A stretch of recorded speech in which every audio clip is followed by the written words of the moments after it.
Eye-bogglingly large sums of money are spent on new internet businesses.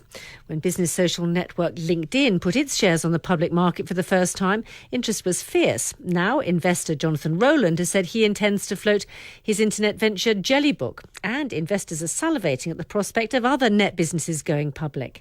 But is this feeding frenzy a return of the dot-com bubble of the kind that we saw inflate and dramatically burst at the end of the 1990s?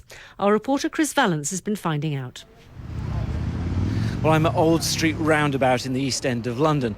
The area's been dubbed Silicon Roundabout because it's home to so many new technology start-up businesses. It's this area that David Cameron, the Prime Minister, hopes can be turned into a rival to Silicon Valley.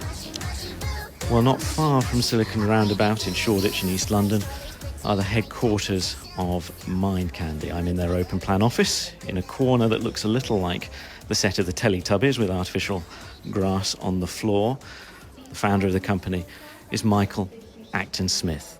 Our monster hit is something called Moshi Monsters, which is the world of adoptable pet monsters. It's an online game for kids, and we've just registered our 50 millionth monster owner, so it's all very exciting here today.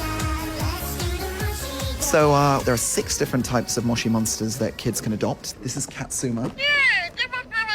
This is Poppet. I just think this is such an amazing time to be building an internet company, such an extraordinary moment in history. Anyone with access to a computer can launch a business and connect with the 2 billion people around the world that are online. We've seen LinkedIn go public.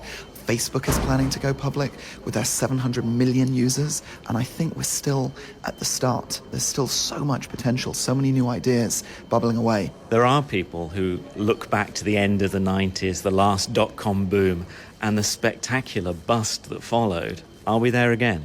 So in the late 90s, I think we had irrational exuberance.